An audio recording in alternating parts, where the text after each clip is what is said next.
Olá, dando continuidade ao conteúdo da nossa primeira aula, essa terceira parte nós vamos abordar agora um outro subtópico, que é o ponto de partida da filosofia, o espanto. Não se espante com isso, né? Bom, para nós entrarmos no território da filosofia, é indispensável que você, aluno principiante, tenha uma disposição de ânimo capaz de fazê-lo perceber, no mundo em que você está vivendo, problemas últimos, enigmas insondáveis, que o faça admirar e refletir sobre os mistérios do universo que o cerca, que o coloque diante de todas as coisas com um sentimento de estupefação, assombro, de admiração, curiosidade insaciável, como uma criancinha inquieta, que não entende nada e não cessa de fazer perguntas. Esse é o ponto de partida da filosofia. Existe um poeta, o romancista alemão J.W. Goethe, que ele descreveu essa disposição de ânimo da seguinte maneira, através de uma poesia. Esse é o nosso poeta. Ele diz o seguinte: quando à beira da cascata, ocultas sob os arbustos, descubro rente ao chão 1000 diferentes espécies de plantinhas. Quando sinto mais perto do meu coração o formigar de um universo escondido embaixo das ervilhas, e são os insetos, buscados de formas inumeráveis, cuja variedade desafia o observador, e sinto a presença do Todo-Poderoso, que nos criou à sua imagem, o sopro do Todo-Amante, que nos sustenta e faz flutuar no mundo de ternas delícias. Então, meu amigo, e é quando meu olhar amortece, e o mundo ao redor, e o céu infinito adormece inteiramente na minha alma, como a imagem do bem-amado. Muitas vezes, então, um desejo ardente me arrebata e digo a mim mesmo: ó, se tu pudesses exprimir tudo isso, se tu pudesses exalar sequer e fixar no papel tudo quanto palpita dentro de ti, com tanto calor e plenitude, de modo que essa obra se tornasse o espelho da tua alma, como tua alma é o espelho de Deus. Essa é uma demonstração do espanto de um filósofo, de um pensador, a tentar entender como as coisas funcionam.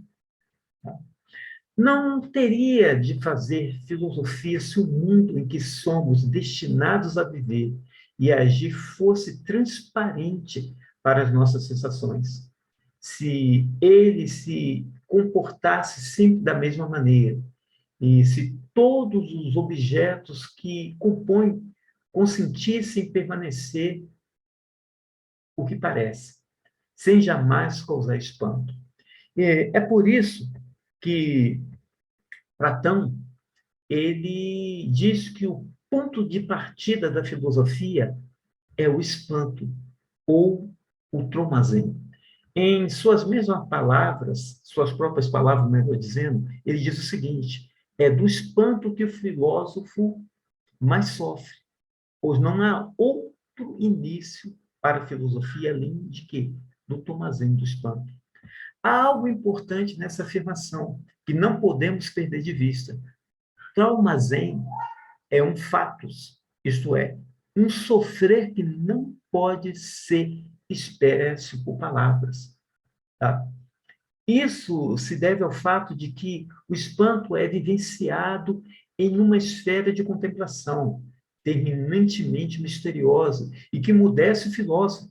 Platão explica que esse estado de mudez, todas as vezes que relata os frequentes momentos em que Sócrates, né, o seu mestre, como que era arrebatado por um êxtase e caía de súbito, ele se emudecia, ficava imóvel durante vários tempos né, parado, calado, observando, refletindo, meditando sobre algo.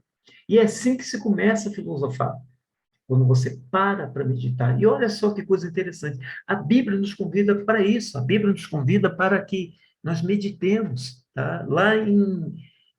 No livro de Josué, ele diz que não, que Josué não deveria apartar dele as leis e que nele, nessa lei, nessa palavra, ele deveria meditar de dia e de noite. E isso, tá? Que o filósofo, ou até mesmo você, tem que buscar filosofar, pensar. Porém, é importante saber que, desde já, que esse espanto ainda não é filosofia, apenas pode principiá-la.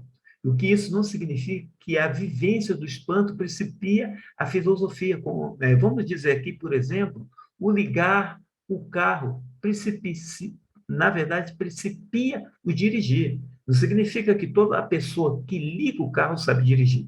Tá? A mesma coisa é o espanto. O espanto não é filosofia, mas o espanto é o início para que você venha filosofar, ou seja, aquilo que te dá impulso de você meditar. E isso é muito importante. Então, resumindo, nós podemos dizer o seguinte, que filosofia começa com a vivência do espanto, que é que essa vivência inicia a filosofia, tá? E isso traz vamos dizer assim, um padecer, uma angústia. Você precisa entender esse fato, esse fenômeno, essa coisa que está acontecendo. E o que o espanto não desaparece com o filosofar, ou seja, o impulso e até você conseguir a plenitude desse caminho de conhecimento, esse espanto continua, tá? O que ele, ou seja, o espanto, não pode ser expresso, isto é, ser transformado em palavras, mas sim em reflexão, para você conseguir chegar a entender tudo isso, ok? Nós vamos dar uma paradinha aqui e voltaremos daqui a pouco com mais informações dessa aula. Até lá, que Deus te abençoe.